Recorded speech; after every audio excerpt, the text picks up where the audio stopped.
Le président destitué en Guinée-Bissau, Umaru Sissoco Embaló, est arrivé hier jeudi 27 novembre au Sénégal à bord d'un vol spécial affrété par la CEDEAO. La communauté économique des États de l'Afrique de l'Ouest a déclaré le ministère sénégalais des Affaires étrangères dans un communiqué. Une annonce qui intervient quelques heures après que le général Horta Ntam, qui était jusqu'ici chef d'état-major de l'armée de terre, a été investi président de la transition et du haut commandement militaire pour diriger le pays.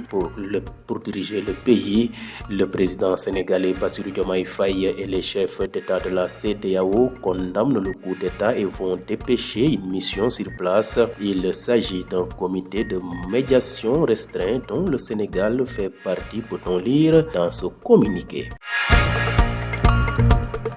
Restons toujours en Afrique de l'Ouest. Le principal candidat de l'opposition en Guinée-Bissau, Fernando Diaz, vit caché depuis le coup d'état des militaires. Le mercredi 26 novembre, l'armée a annoncé la nomination officielle du général Horta Ntam à la tête d'une transition politique prévue pour durer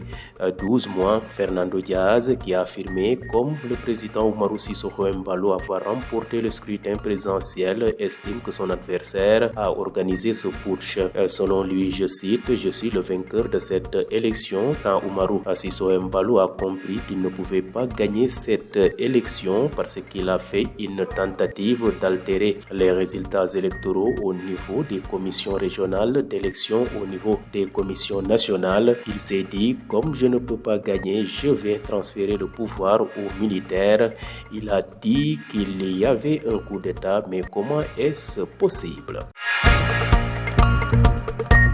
Bouclons rapide de survol de l'actualité internationale en Afrique du Nord. Le chef de l'armée soudanaise, le général Al-Burhan, exhorte le président américain à mettre fin à la guerre dans son pays. Dans une tribune publiée cette semaine par le quotidien américain Wall Street Journal, le chef de l'armée soudanaise a remercié les États-Unis et l'Arabie saoudite pour leur effort en faveur de la paix et a réaffirmé sa volonté de discuter avec eux, mais sur le terrain.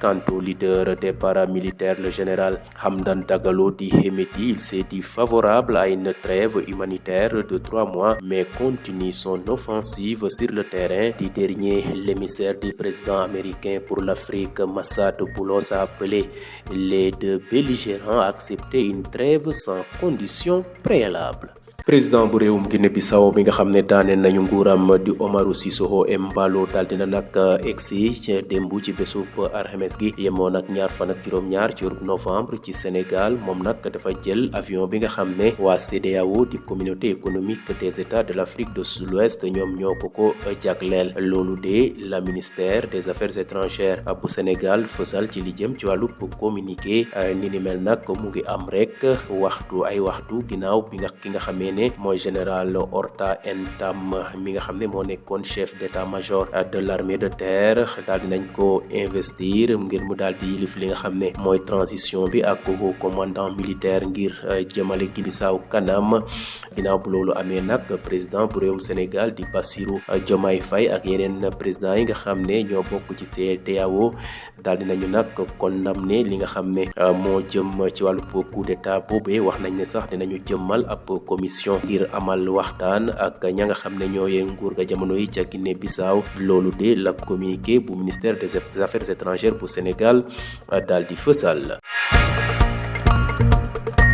Des ba léegi ci Afrique de l'Ouest ca Guinée-Bissau sax ki nga xam ne mooy candidat bi doon xëccoo ak kii di Umaru Sissoco Embaló te ñu koy wax Fernando Diaz, moom de jamono yi dafa làkkatu ca seen réew moomee ginnaaw bu militaire yi jëlee nguur ga ci bésub alarba ñaar fan ak juróom-benn ci weeru novembre. Ginnaaw bu loolu amee nag armée bi sax jotoon nañu wax ne ki nga xam ne mooy général Horta Ntam moom la ñu jiite ngir mu daal di yilif réew ma lu tollook benn at laata ñuy amal li nga xam ne moom mooy ay élection. kii di Fernando Diaz moom nag jotoon na wax ne moo gagné élection yi comme ni ko Umaru Sissoco Embaló waxee, waaye nag ca ginnaaw ga daal ñu gis ne ni ni mel daal dina soppeeku. Moom sax di Fernando Diaz wax na ne daal bi Umaru Sissoco Embaló xamee ne élection yooyu mënu ko gagné ci la samp ab pexe daal ba jël nguur ga daal di ko yekkal militaire la, waaye nag ni ni mel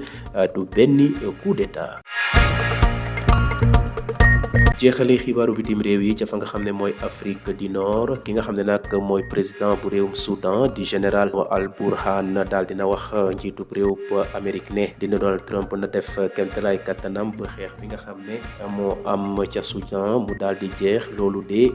ab tribune bi ñu fësal ci journal bu ñuy wax Wall Street Journal nekk ca réewum États-Unis chefub armée soudanais bi nag wax na ne daal mu ngay jaajëfal bu baax a baax États-Unis ak Arabie Saoudite mi nga xam ne jot nañu seen def seen kamtalaay kattan ba li jëm ci wàllu jàmm daal di bugg a am ca réewam waaye nag jamono yi nga xam ne de wax na ni mel teewul xeex ya ñu ngay wéy di continuer ca fa nga xam ne mooy Soudan ki nga xam ne nag mooy njiitu paramilitaire yooyee di général Mohamed Hamdan Dagalo di ko dakkantale Hamidti wax ne nag ni mel de bëgg nañu amal trêve bu tollook ñetti weer waaye nag moom ci wàllu boppam it mu ngay dëggal boppam ca terrain ba ci li jëm nag ci wàllu